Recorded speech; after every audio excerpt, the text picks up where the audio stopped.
Muchas gracias por su presentación, por su amable presentación, don Juan Pablo López. Bueno, algo que es esencial,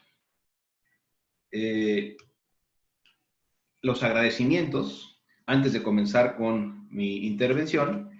Bueno, pues agradezco desde luego la invitación de don Enrique Michel Velasco, quien es el presidente de la REDAC, que es la Red Nacional de Asociaciones Civiles y Participación Ciudadana, que organizan estos foros temáticos con motivo de el proceso constituyente que ya están viviendo en la parte material académica en el estado de Jalisco y que en la cual hemos participado varios académicos, profesores, especialistas en este tema. Mi agradecimiento se extiende a don Arturo Avín Uribe, quien es el secretario de la REDAC, desde luego por su amable presentación y por su coordinación, a don Juan Pablo López, quien también funge como coordinador de la REDAC.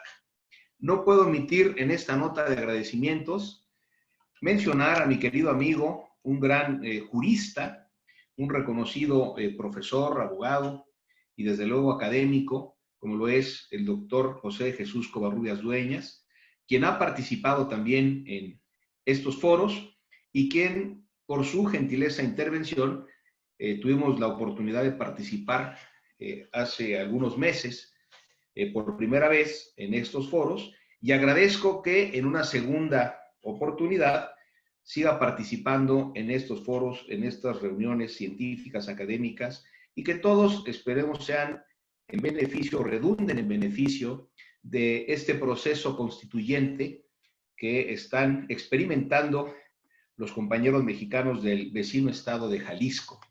Ciertamente, como decía en mi anterior charla, el estado más mexicano. Claro, lo digo con respeto y afecto, porque bueno, es un referente indudablemente de la cultura nacional mexicana por su folclore, su música folclórica, su mariachi, su bebida originaria del estado, como es el tequila, y que ha sido también muy representativa y significativa a nivel internacional. Bien, quiero agradecer, para finalizar estas notas de agradecimiento, quiero agradecer la participación, notas introductorias, la participación de todos los asistentes a este evento, felicitarlos por su interés. Esto refleja que son buenos ciudadanos, buenas personas, y las buenas personas tienen o tenemos que ser mejores que las malas personas en los momentos difíciles que apremian a nuestra patria mexicana, tan dichosa como atormentada. Y por supuesto, no puedo dejar de reconocer, amén de todos los asistentes, particularmente a mis discípulos que se han inscrito en este evento y que nos acompañan esta tarde en esta conferencia. Bien, dicho lo anterior, voy a hablar, el tema de mi participación se titula Funciones de la Federación y las entidades federativas en la forma de Estado compuesto en México.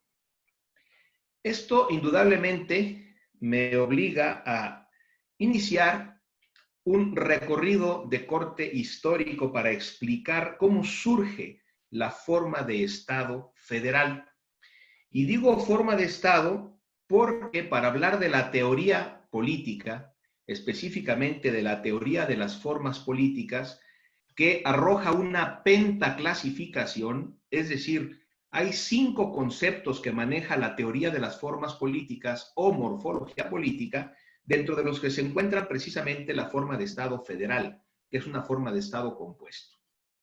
Entonces, solamente por razones de tiempo menciono esa pentaclasificación que podrá darles una charla para explicar todas y cada una de ellas y específicamente ubicar al Estado mexicano en esa pentaclasificación, que significa el concepto de tipo de Estado, forma de gobierno, sistema de gobierno y régimen político. Dentro de esa pentaclasificación ubicamos la forma de Estado. Y la forma de Estado es la forma de Estado en México compuesta o federal. Para hablar de la forma de Estado, bueno, estoy anticipando un poquito la parte conceptual para entrar a la parte histórica. En dos grandes momentos voy a tratar de dividir esta charla el día de hoy para, desde luego, poder pasar a un coloquio al final de mi intervención, que procuraré hacerlo en 35 minutos, 40 como mucho. Primero hablaré de la parte histórica, de la confección de la forma de Estado, el prototipo o arquetipo del Estado que por primera vez en la historia mostró al mundo esta forma de Estado compuesta llamada federal y que fue influyente en el constitucionalismo euroatlántico y que por supuesto trascendió e impactó en el sistema constitucional mexicano en su forma de Estado federal. Posteriormente, bueno, hablaré de las diferencias entre una federación y una confederación para finalmente hablar de, brevemente, de las competencias de ambos órdenes en el Estado mexicano y, por supuesto, si no lo digo para que me lo pregunten, tratar también, intentar aquí dejar zanjada la posibilidad de si existe la opción de emancipación política de algunas de las entidades federativas del Estado Federal Mexicano que conforman el Pacto Federal Mexicano. Que eso es un punto, creo yo, que es muy trascendental y que es el toque de piedra en la exposición del día de hoy. Bien, ¿cómo surge la forma de Estado federal? Por supuesto que el Estado arquetipo en muchos aspectos de la democracia euroatlántica son los Estados Unidos de América. Yo debo decir que hay unos referentes temporoespaciales para ubicar las fuentes del derecho constitucional y por consiguiente de los estados constitucionales en lo que se conoce como cultura jurídico-política euroatlántica. Hablamos de la Revolución Gloriosa o de Inglaterra, hablamos de la Revolución Francesa y hablamos del proceso de emancipación política de los Estados Unidos de América, respectivamente de 1653, con el Instrument of Government de Olivero Cromwell, la Revolución Gloriosa, posteriormente que se dio, único momento en la historia en que Inglaterra fue una república, efímero, por supuesto. Después viene el proceso de lo que se llama Revolución Francesa, con el establecimiento de la Declaración de 1789 y desde luego sus primeras constituciones de 1791 y 1793 respectivamente. Y finalmente el proceso de emancipación política de los Estados Unidos de América que se da en 1776 y que 11 años después promulgan su primera constitución, ciertamente la más antigua del mundo moderno, la de 1787, y donde se ensaya por primera vez en la historia la forma de Estado federal.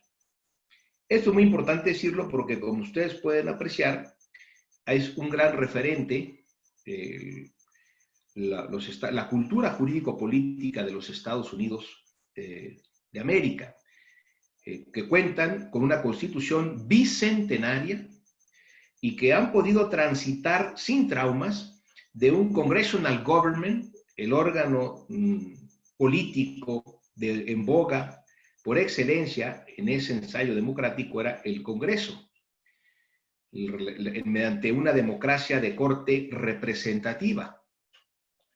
Posteriormente se transita, hay una segunda intervención de los órganos judiciales, que es muy importante en la vida constitucional y pública de Estados Unidos, que es la gran sentencia de 1803, de ese gran caso de Madison versus Hamilton, donde el juez John Marshall dicta esta sentencia reafirmando el principio de supremacía constitucional para posteriormente rediseñar la forma de gobierno norteamericana en el New Deal, con la depresión que se dio en las primeras 2 décadas del siglo pasado, y que a partir de ahí le da un mayor protagonismo, sobre todo una intervención importante para activar la economía, en una reforma a la Constitución de Estados Unidos al presidente de la República y que permite apuntalar su sistema presidencialista en su forma o sistema de gobierno. Sistema presidencialista, y aquí ya estamos tocando lo que refería al principio de la morfología política. Bien, dicho esto, hay que ubicarnos cómo fue que se confeccionó en la historia el sistema federal en Estados Unidos de América. Las alianzas, la palabra federalismo proviene de foedus, que significa pacto, liga, unión, asociación, y que ciertamente no son recientes. Se pueden apreciar a lo largo de la historia y nos tendríamos que remontar desde la especulación antigua, clásica, griega y romana, donde se dieron los primeros pactos de alianzas. Pero, digamos, todo el Imperio Romano fue una gran alianza de municipios. Pero hay que decirlo con puntualidad. La forma de Estado, como se conoce el sistema federal, no arranca propiamente en sentido estricto en esas fuentes remotas. Estoy explicando, comentando que efectivamente desde antiguo se conocen las ligas, los pactos, las alianzas, que es lo que caracteriza a la palabra federal. Eso significa federar, al final con R, en infinitivo. Pues bien, el Estado federal arranca o es producto de la historia político-constitucional de Norteamérica, de las 13 colonias que vivieron, lógicamente, un proceso de emancipación muy singular, pero, sin embargo, hay que comenzar diciendo que cuando se fundan las 13 colonias, se empezaban a dar una serie de alianzas, y esas alianzas no tanto fueron para establecerse y superar las diferencias bélicas, de enemistad que tenían con las tribus aborígenes, sino que más bien para poder tener un crecimiento en el ámbito económico y una estabilidad en el ámbito político. Y existían dos instituciones, que es importante decirlas aquí, porque este modelo federal es distinto del que experimenta nuestra nación, que indudablemente recibe esa influencia, pero fue históricamente contraria a la formación de la Federación Mexicana a la formación de la Federación de Estados Unidos de América. Voy a intentarlo explicar brevemente porque esto requiere de tiempo y requiere de cuestiones muy puntuales. Voy a hacer un esfuerzo por explicar esto de manera sintética. Entonces decía, las alianzas que se dieron cuando se establecen fue por impulsar la parte económica y sobre todo esto se favoreció en la parte política por dos instituciones que refería, que era el township y el self-government, el gobierno municipal y el autogobierno, que venían experimentando en su vieja tradición democrática los colonos ingleses. Ahí propiamente en el noreste de Estados Unidos hubo un trasplante de raza. Hay que recordar y enfatizar aquí que los ingleses eran ingleses en su raza, ingleses en su sangre, pero lo más importante para los aspectos políticos y constitucionales, eran ingleses en su educación, ingleses en su idiosincrasia, ingleses en su cultura. Y esto permitió, allanó el camino, para trasladar las instituciones que ya eran añejas y que desde una parte secular importante desde hacía varios siglos se venían experimentando en la isla de Inglaterra.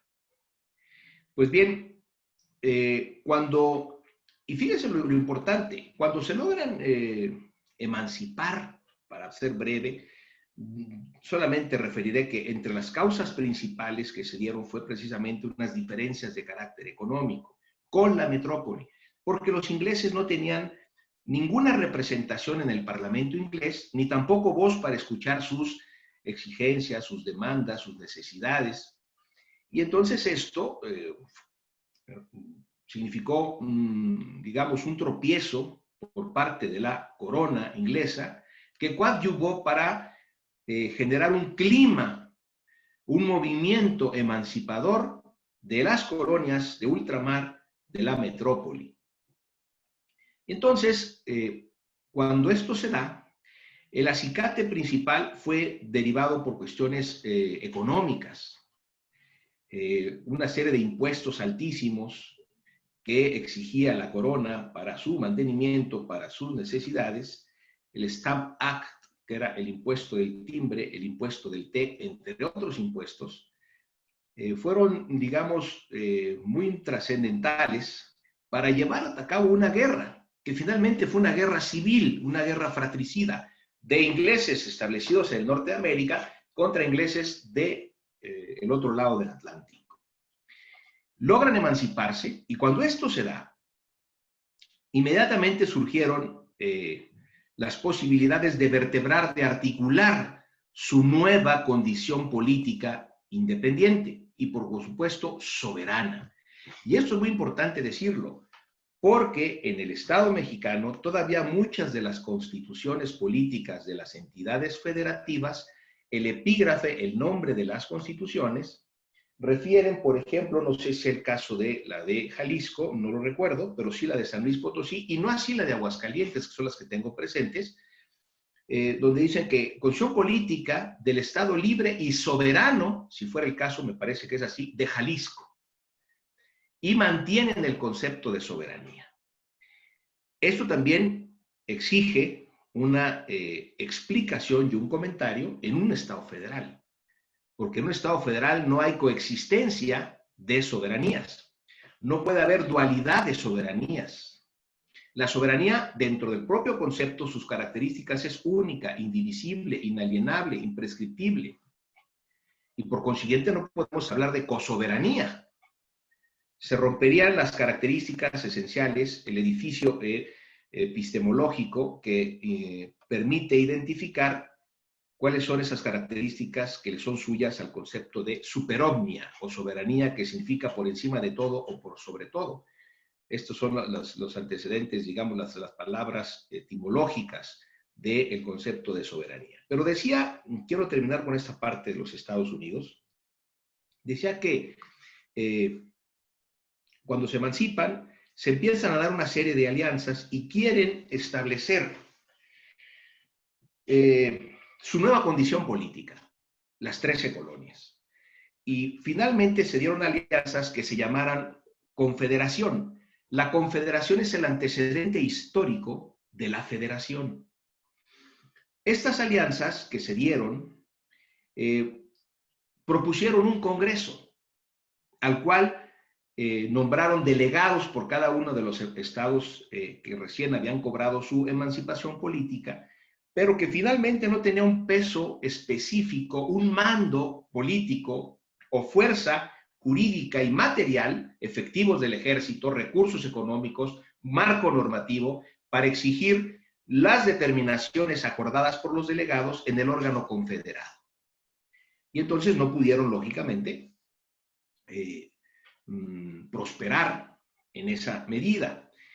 Y pronto se dieron cuenta que al asumir, motivadas las 13 colonias por el celo y el autogobierno que les era característico, asumieron las 13 colonias su soberanía con relación al resto de los estados soberanos en el contexto internacional.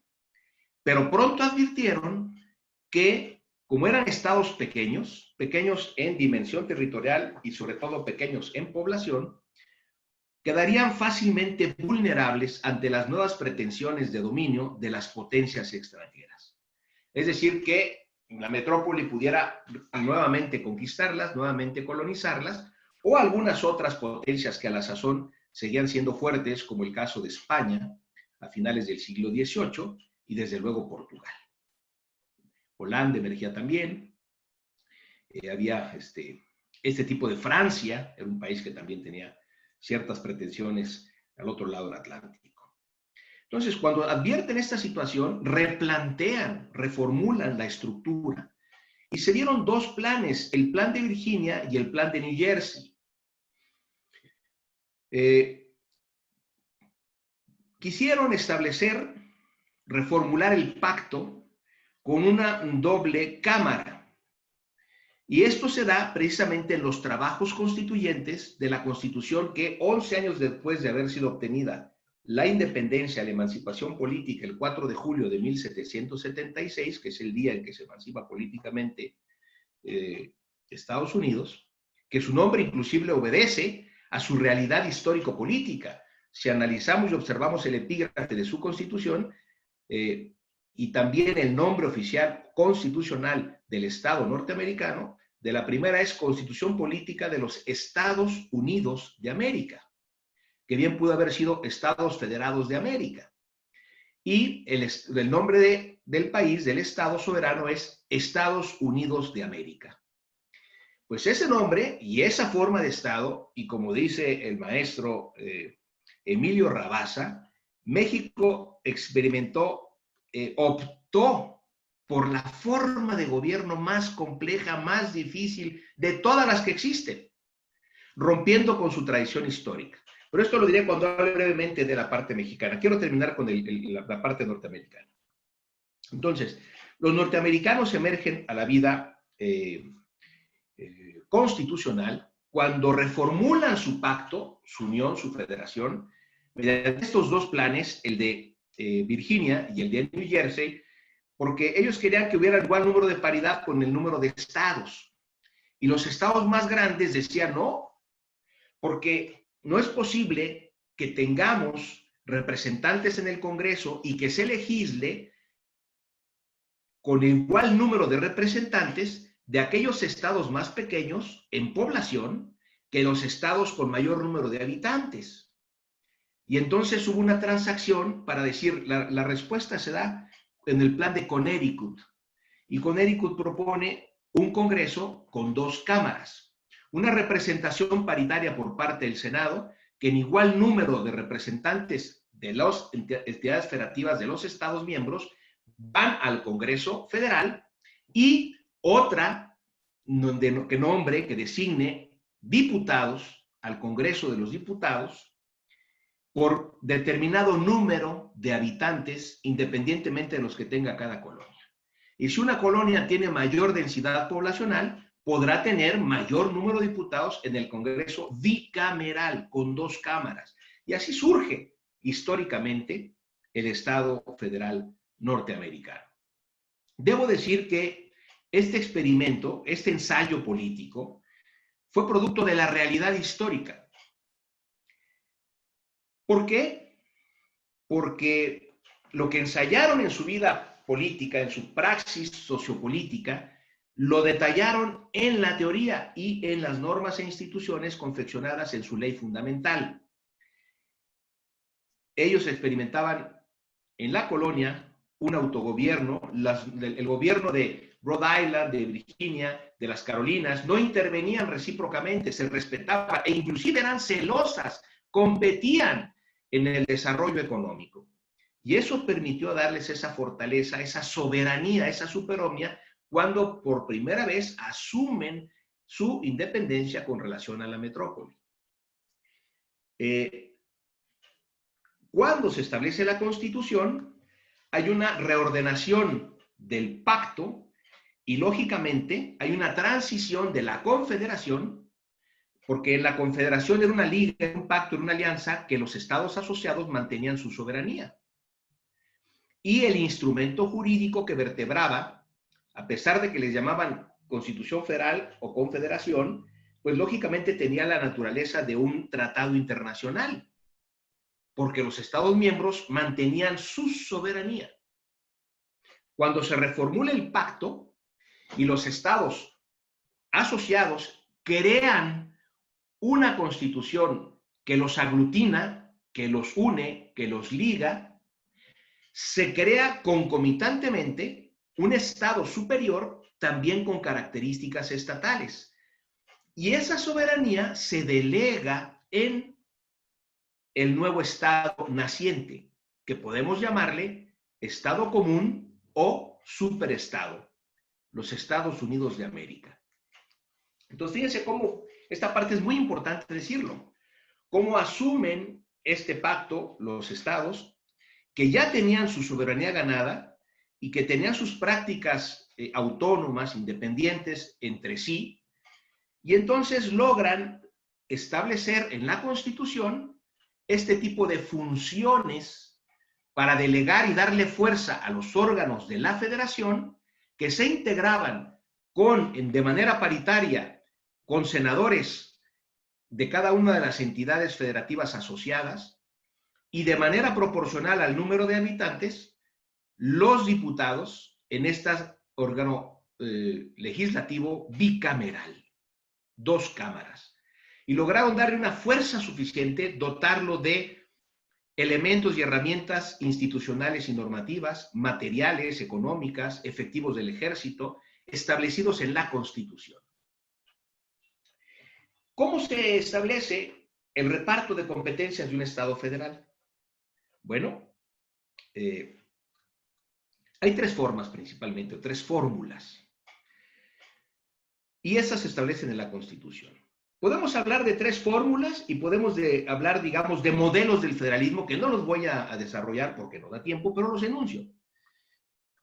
Que, digamos, los modelos del federalismo es el modelo dual, el modelo cooperativo, el modelo competitivo también que se da, y el modelo asimétrico como el que practica Canadá, por ejemplo, ¿no? Donde los estados asociados inclusive manejan otro tipo de idioma, el caso de Quebec, por ejemplo, que hay otro idioma y se respetan ciertas características de peso culturales, lingüísticas, y entonces es un federalismo asimétrico también. La constitución de cada estado, en cuanto a las fórmulas para saber las competencias de los estados asociados, se da de la siguiente forma. Son 3 principalmente. La Constitución establece facultades expresas a las autoridades o a los órganos de la Federación, reservando aquellas que no son expresas en la Constitución Federal a los estados asociados, a las entidades federativas. Primera fórmula. Segunda fórmula, inversa. Las constituciones establecen las facultades de los estados asociados y reservan las que no son expresas en la Constitución Federal a las autoridades de la Federación. Y la tercera fórmula, muy sencilla también, esta segunda fórmula es el caso de Canadá.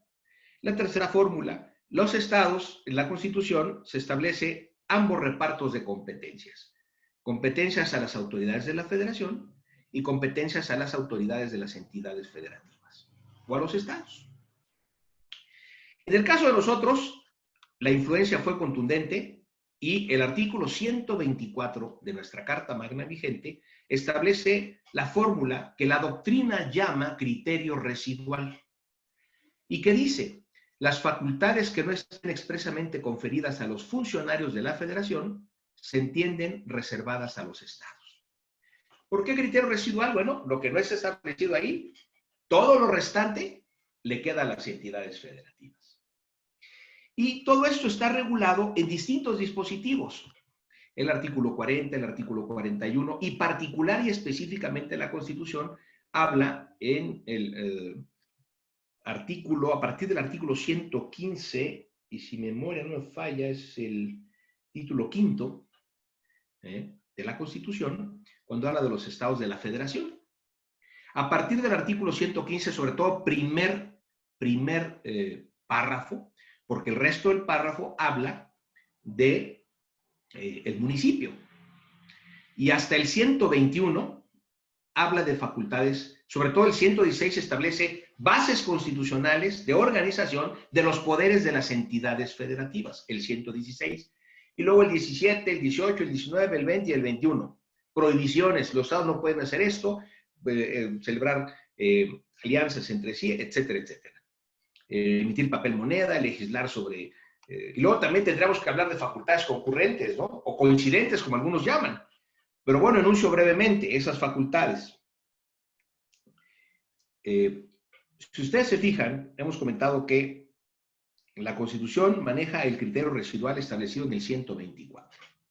Pues bueno, es tan complejo nuestro sistema, como decía Emilio Rabasa, que escogimos el sistema más delicado, más complejo de todos en cuanto a la forma de Estado, para establecer los gobiernos de la Federación y las entidades federativas. Tengo que decir aquí, antes de hablar brevemente de las facultades concurrentes de algunos artículos de la Constitución y de las diferencias entre confederación y federación, debo decir aquí que el proceso que experimentaron los Estados Unidos mexicanos fue diametralmente opuesto en la confección de su federación al que experimentaron los Estados Unidos de América.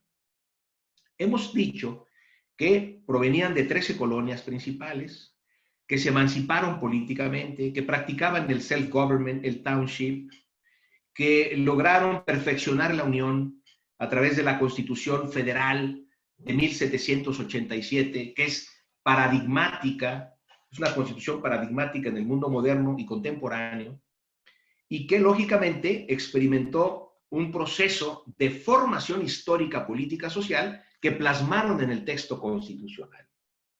En México ocurrió lo contrario. Ocurrió que nos encontramos de manera precortesiana con un Estado centralizado, con unas monarquías, y algunos autores han pretendido establecer los orígenes de la Federación Mexicana en esa serie de alianzas que ciertas tribus aborígenes establecieron. Pero bueno, hemos dicho que esas alianzas se han dado inclusive desde antaño, en la época grecolomana. Y realmente, si este gran historiador, filósofo, político, José Vasconcelos, él dice que no, que realmente no existía una idea de la nación mexicana antes de la llegada de los europeos, cuando empieza una amalgama y una fusión donde se imponen una serie de situaciones tales como la lengua, la idiosincrasia, la forma política de gobierno, etcétera, etcétera. Y entonces realmente hay que buscar, hurgar los orígenes de nuestra federación en la influencia de la Constitución norteamericana de 1789, que trascendió en el primer ensayo constitucional del México independiente, la Constitución de 1824. Ahora, ¿qué pasa en el proceso de formación de México? En México existía, en la época precolombina, una monarquía y una centralización. Durante la colonia o el virreinato también se llevó a cabo una centralización política, un poder político vertical. Porque podemos hablar dentro de las distintas autoridades en un Estado federal de autoridades en el ámbito horizontal, de coordinación en el ámbito horizontal y autoridades políticas en el ámbito vertical. En el ámbito vertical, digamos, tenemos tres ámbitos que no son niveles, porque finalmente no hay una relación de supra a subordinación entre esos órganos. Aunque sí, en caso de conflicto, de las normas de los distintos ámbitos prevalece el derecho federal.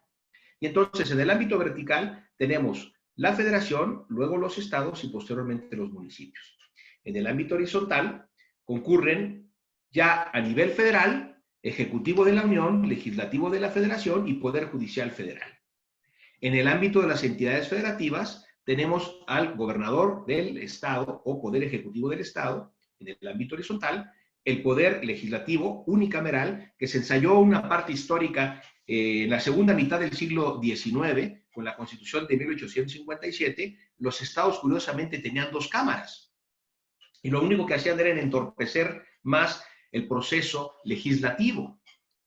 Y entonces pronto se advirtió que no tenían razón de ser dos cámaras engrosando la nómina, engrosando las dificultades, las opiniones, las discusiones de los proyectos de ley.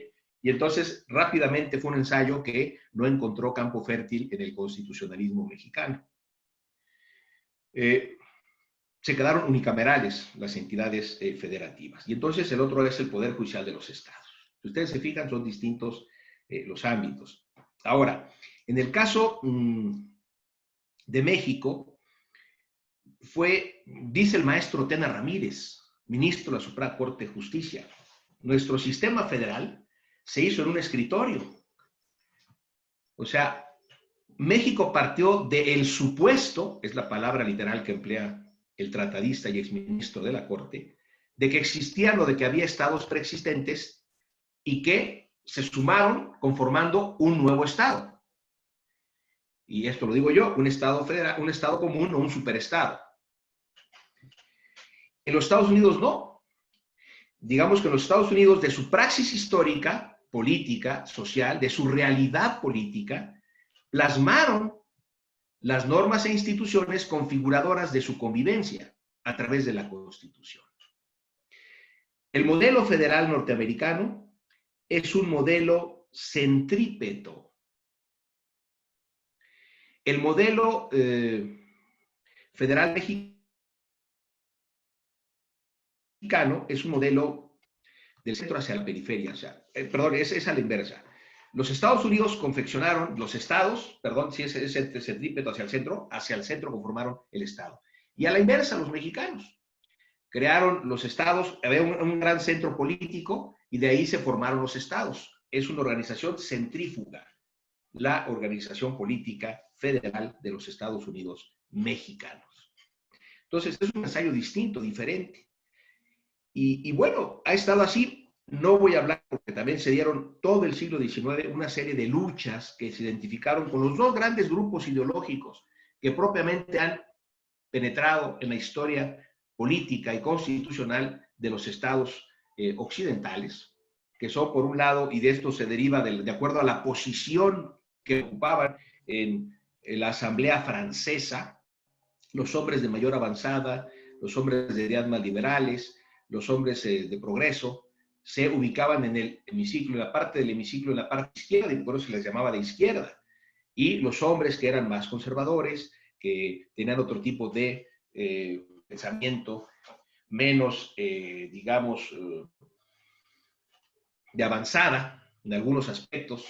Eso ahora lo podemos relativizar, ¿eh? Esto no es absoluto, porque luego a veces las ideologías en la praxis política han demostrado cambios profundos que son muy criticables, pero estoy hablando del origen de la posición en la Asamblea Francesa por parte de los representantes para llamárseles de un lado de izquierda o de derecha. Y entonces estas dos ideologías penetraron en México y se significaron porque en el siglo XIX fue una lucha, una pugna que se dio entre, por un lado,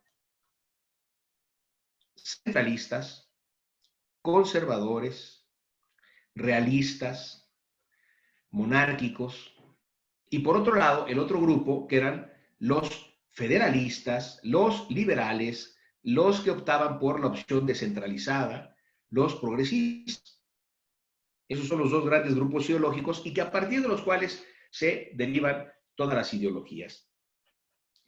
Y en México, lógicamente, penetraron en la confección de las constituciones y tuvimos 8 congresos, o hemos tenido 8 congresos constituyentes, 6 constituciones, y el siglo XIX fue un accidentado siglo en donde se dieron cambios muy fuertes, muy radicales por la pugna de los dos grandes grupos políticos que abrazaron estas dos grandes ideologías. Y que de ahí una de ellas fue precisamente perentoria, como lo fue el sistema federal. Es muy importante decirlo. El sistema federal influyó. La primera constitución de 1824 recepciona la forma de Estado federal. Después, mediante un plumazo, en 1836, lógicamente, se proscriben los estados y se establecen las llamadas 7 leyes porque estaban configuradas en 7 grandes apartados que conformaron la segunda constitución de la historia de nuestro país y fue una constitución descentralista, donde se regresa al Estado simple o unitario. Después, también el ensayo de 1843, conocido como las bases orgánicas, abraza el sistema centralista o unitario, y la siguiente constitución fue el Acta de Reformas de 1847, que con su reforma restablece la vigencia de la constitución de 1824, que era de corte federal, como hemos afirmado aquí esta tarde. Finalmente, la constitución de 1857 también reconoce el Pacto Federal para, después del movimiento revolucionario de principios del siglo XX, del siglo pasado, se confeccionó la Constitución de 1917 y fue la que mantuvo el sistema federal. Entonces, brevemente voy a decir ahora, explicar qué es una federación y una confederación. Si ustedes pudieron observar, no es lo mismo una federación que una confederación, o lo puedo decir con puntual afirmación. Porque las primeras ligas, asociaciones que se dieron en las 13 colonias, recibieron el nombre de confederación. Indistintamente, en muchos estados que reaccionaron este modelo de organización, y esto tendría que hablar después de estos conceptos de la morfología política y de la forma de Estado, para finalizar con los aspectos de la Constitución mexicana.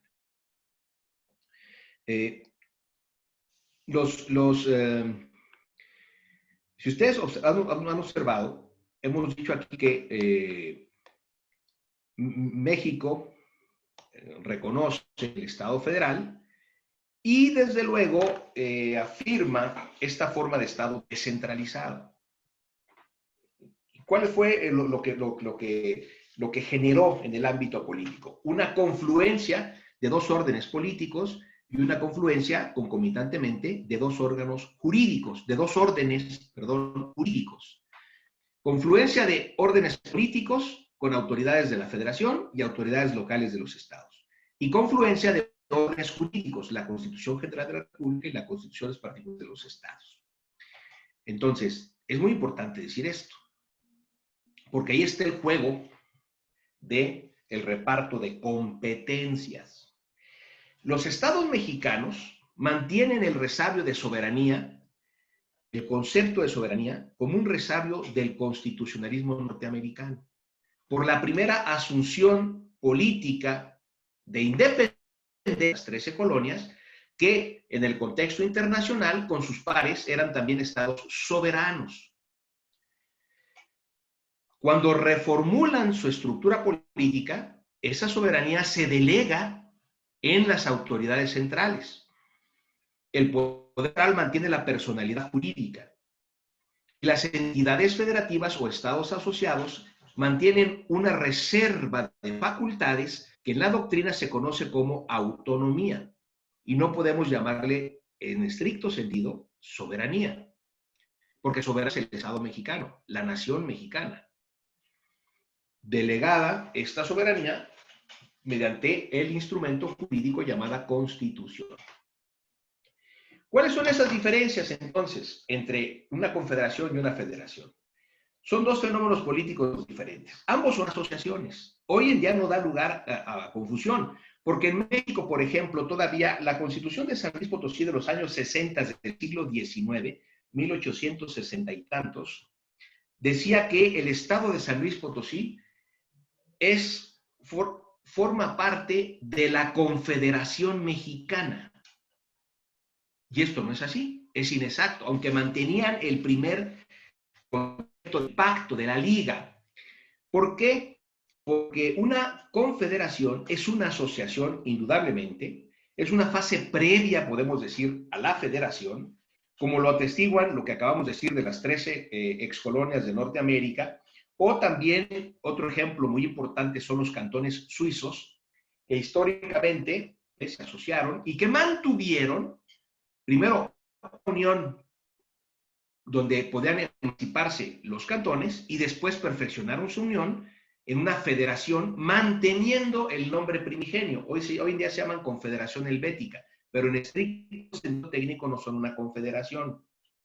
La confederación es una alianza, un pacto entre estados soberanos, es muy importante decirlo, entre estados soberanos, generalmente con miras a establecer esa alianza en aspectos económicos o militares.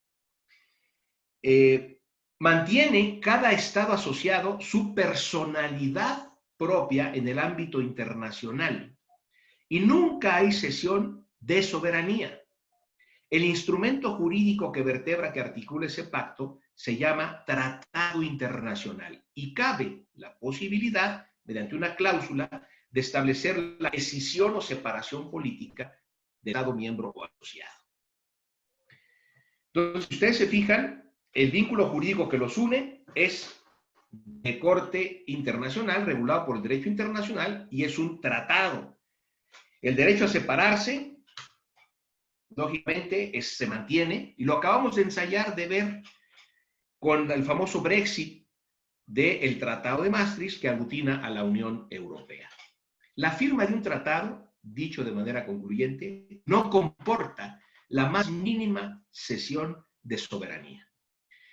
En un acto soberano, el Estado puede obligarse en ese tratado y, desde luego, tener obligaciones y derechos recíprocos con los estados asociados en los términos establecidos en las cláusulas en el tratado internacional.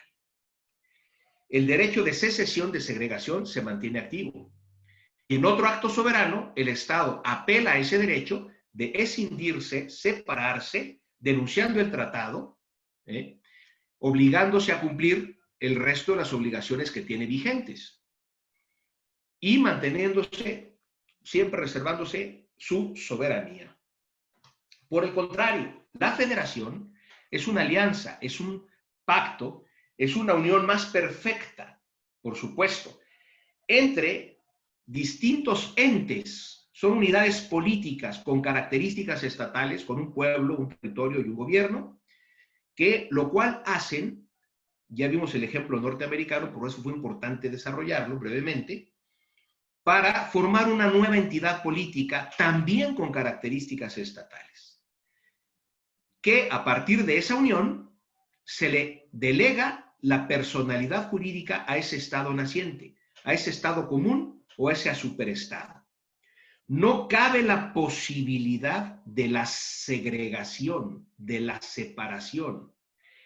La soberanía la ostenta la conjunción de los estados asociados que se subsumen en esa nueva entidad política llamado Estado federal, Estado común o superestado. Y entonces, no cabe la posibilidad de la secesión o segregación política, jurídicamente hablando, técnicamente hablando. Puede intentarse políticamente, esta es otra cuestión, y tenemos ejemplos en la historia, nada más nombro uno, que es muy importante y quizás el más representativo. Cuando fue la guerra de secesión, que de ahí deriva su nombre, del vecino país del norte, del Estado federal por antonomasia, de los Estados Unidos de América, entre el norte contra el sur. Esa fue una guerra que se dio porque los del sur se decretaron por el norte como insurrectos, como violentadores del pacto federal, de la Constitución.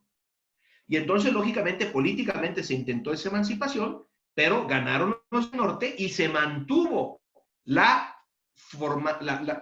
participación en la integración política de los Estados Unidos de América de Texas, por ejemplo, que fueron los que perdieron. Entonces, políticamente se intentó, pero jurídicamente no es viable.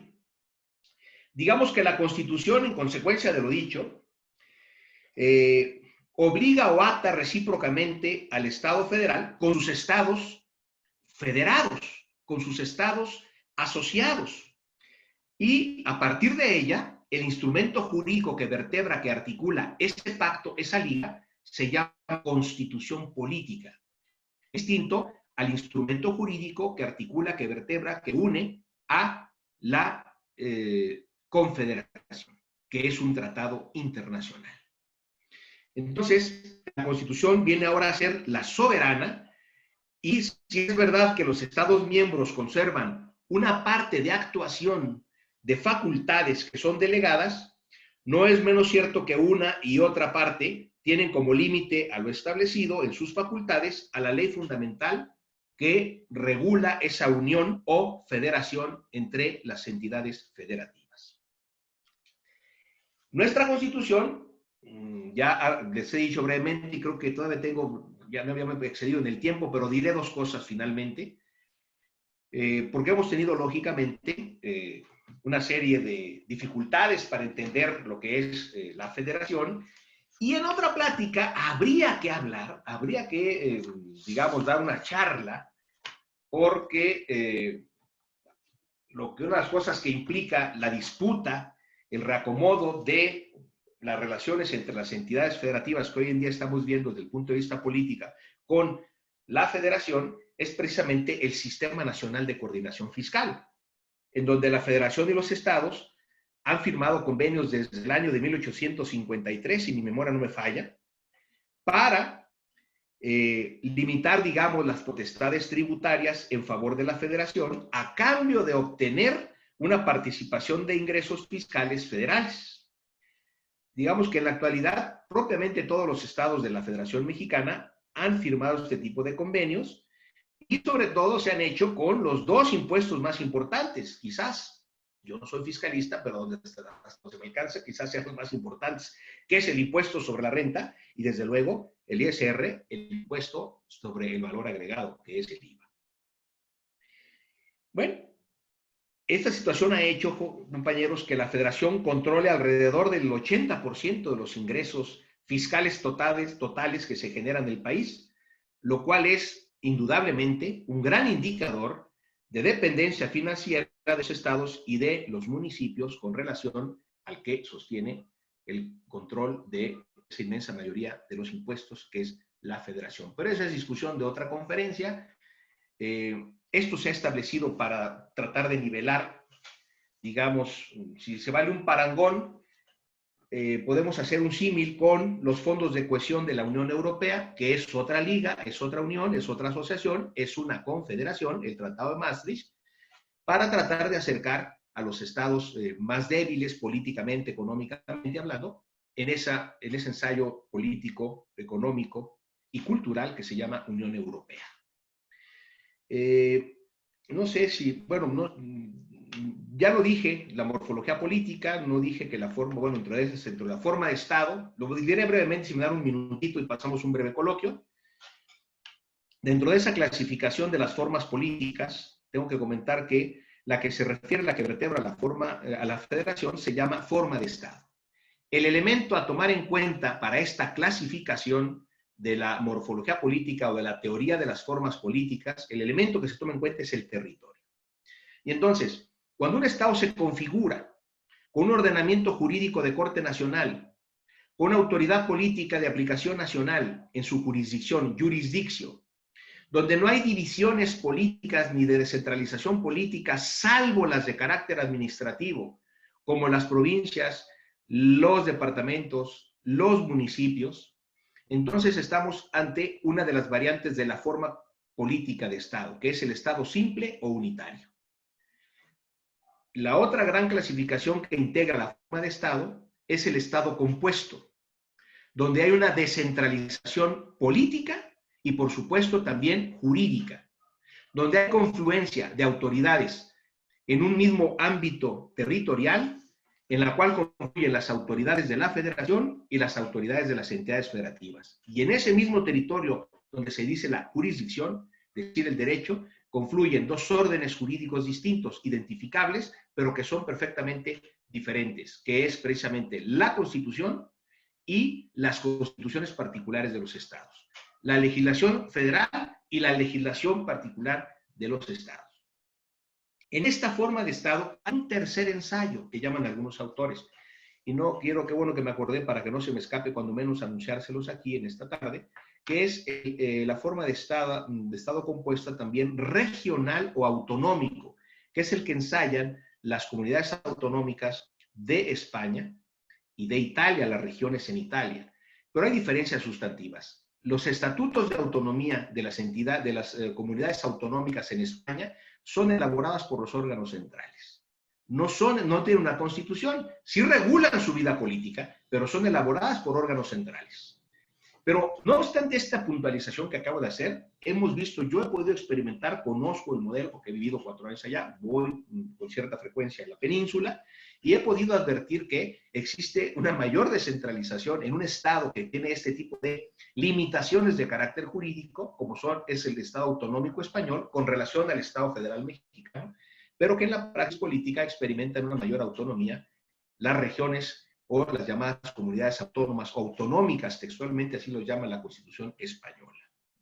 Y entonces esa es la forma de Estado compuesto en donde se inscribe el Estado federal.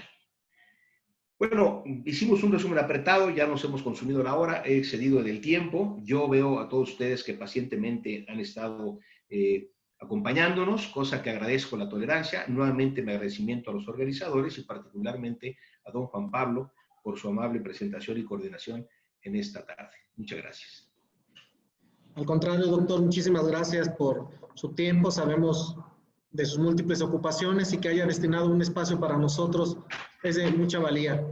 Agradezco también a todos por su participación puntual, por su permanencia dentro de la conferencia y por habernos dejado su dato ya también en el chat.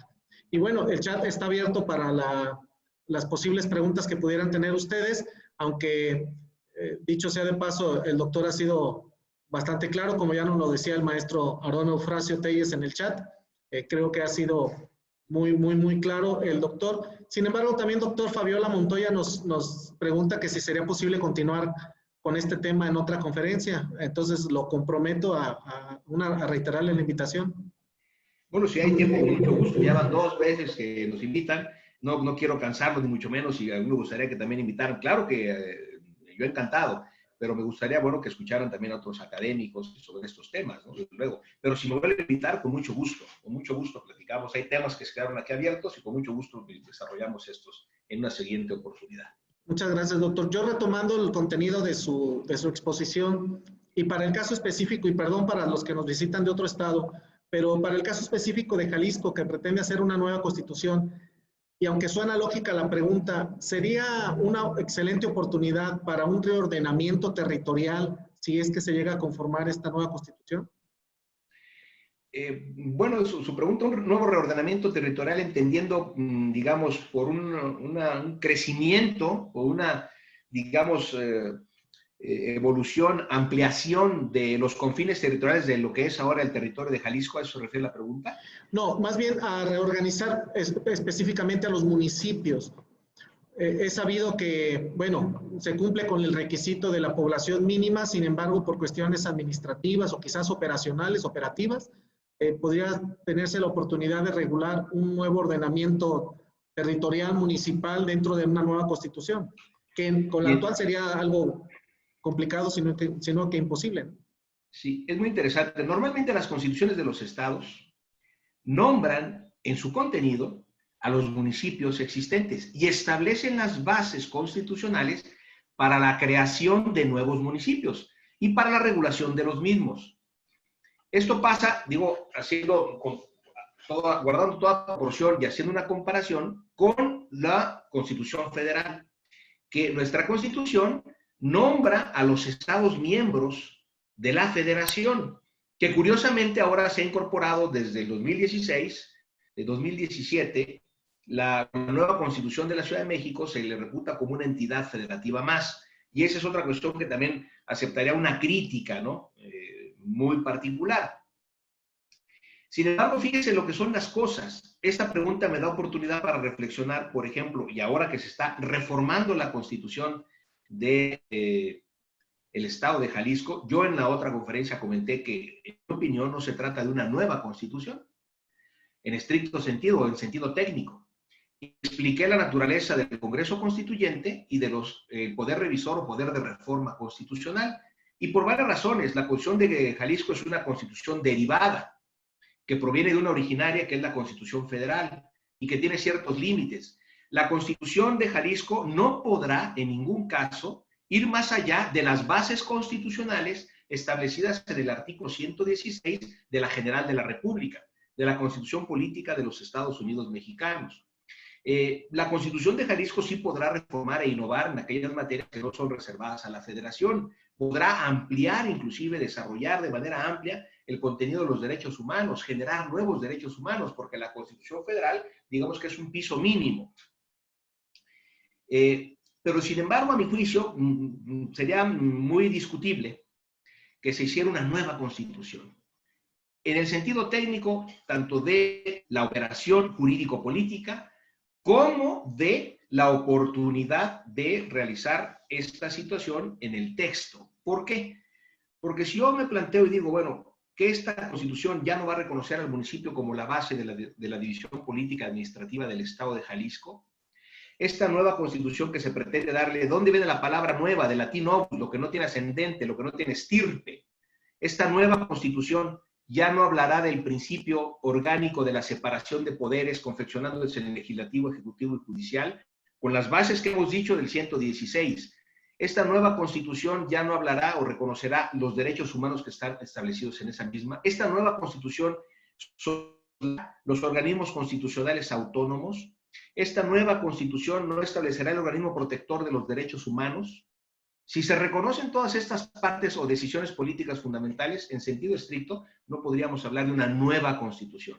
Se puede renovar, se puede mejorar, se puede reformar, indudablemente. Y eso, a mi juicio, sería bueno, sería óptimo, sería deseable, pero a mi juicio no es la parte más importante para obtener, digamos, un mayor desarrollo político, económico, social y una paz pública que todos deseamos. Yo no dudo de que el derecho, como obra humana, es dinámico, evolutivo y perfectible. Sin embargo, a lo que hay que apelar es, o el elemento perentorio, es justamente el elemento humano.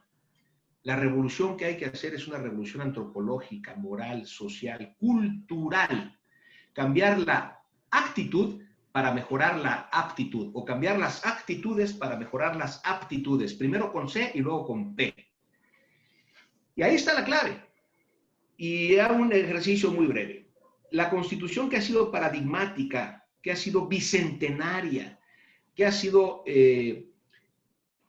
arquetipo de constitucionalismo euroatlántico, es la de Estados Unidos de América, que influyó en el constitucionalismo mexicano. Si trasladásemos aquí literalmente la Constitución mexicana al país, y de ahí las respectivas, o la que a usted le gusta, las constituciones de algunos de los estados de la Unión Americana, al estado de Jalisco, yo pregunto, de manera taumatúrgica, ¿empezarán a resolverse perentoriamente los graves problemas de inseguridad, de desempleo, de afectación de la paz pública, de desigualdad que existen en la entidad, por mencionar solo algunos? O sea, en estricto sentido, a mi juicio, no es un problema de leyes, principalmente. Es un problema de ético, moral, cultural. La revolución que debemos hacer es lo que estamos haciendo en estos momentos. Es una revolución en la conciencia, en el corazón de los hombres. Es una revolución antropológica. Es una revolución moral, social, sociológica, principalmente. Sin dudar de que el derecho, como obra humana, es evolutivo, es dinámico y es perfectible. No me cabe la menor duda. Luego, como dato curioso, porque hablamos de una reforma constitucional. En el caso, es impresionante, pero para modificar la Constitución General de la República, el Poder Constituyente integra dos órganos. El Poder Revisor de la Constitución, que es precisamente el Congreso de la Unión y las legislaturas de los estados. Ambas cámaras del Congreso de la Unión, el voto de las 2/3 partes de los miembros presentes del Congreso de la Unión, y que dichas reformas sean aprobadas por la mayoría de las legislaturas de los estados, y a partir de la reforma del 17 a la Ciudad de México y a la Constitución General de la República, y la de la Ciudad de México. Y la legislatura de la Ciudad de México ya participa, antes no participaba la Asamblea de Representantes del entonces Distrito Federal en la reforma constitucional. Y el artículo 73, fracción primera, si ustedes se fijan, dos órganos para modificar la Constitución a nivel federal. Yo supongo que, no lo tengo presente, lo leí en la pasada conferencia, pero debe ser algo similar a la Constitución de San Luis Potosí. Para modificar la Constitución del Estado de Jalisco se requiere una mayoría calificada de los miembros de la legislatura local y que estas modificaciones, reformas, sean aprobadas a su vez por la mayoría de los ayuntamientos del estado de Jalisco. Que esa es la fórmula que utiliza mayoritariamente, por no decir que unánimemente, a nivel nacional las entidades federativas. Y lo curioso es que en el artículo 73 a nivel federal hay una modificación, se puede admitir un nuevo estado sin que se apele al procedimiento de reforma constitucional. Es una facultad exclusiva. O sea que fíjense, es una cosa curiosa porque se sale de la regla, es una excepción. El artículo 73, fracción primera, que habla de las facultades del Congreso, dice, el Congreso tiene facultad primera para admitir nuevos estados a la Unión Federal. Y el artículo 40, ese es el 73, y el 43, déjenme ver si el bueno me falla, aglutina a todos los, es el 43, sí, las partes integrantes de la federación y enumera a todas las entidades federativas, y ahora a partir del 17 a la Ciudad de México. Entonces se modificaría el artículo 43 de la Constitución si se admite un nuevo estado, pero no se obedecería al procedimiento de reforma establecido en la propia Constitución mexicana, en el artículo 135 constitucional. Es un dato curioso, ¿no? Pero así es. se admite un nuevo Estado sin apelar al procedimiento de reforma. Se modifica la Constitución sin apelar al procedimiento de reforma. Bueno, yo espero que, como todo humano es perfectible, deseo que a mi juicio lo que sí se puede hacer, y ojalá que exista esta oportunidad, de mejorar la distribución de las materias contenidas en la Constitución del Estado de Jalisco. Y en eso pudiera ser modelo, deseo que así sea, a nivel nacional. Inclusive hasta reducir el número de dispositivos, no atentando contra el contenido esencial de la Constitución. Porque también lo dije en la otra charla, y lo repito en este momento, una buena Constitución, que esa es la técnica que utilizó, y disculpen si acudo al modelo, al arquetipo que es la Constitución de Estados Unidos, es una Constitución breve y concisa en sus preceptos, pero amplia e integradora en sus principios. Y entonces ha podido resistir los embates del tiempo. Por eso es la Constitución más antigua del mundo moderno y contemporáneo.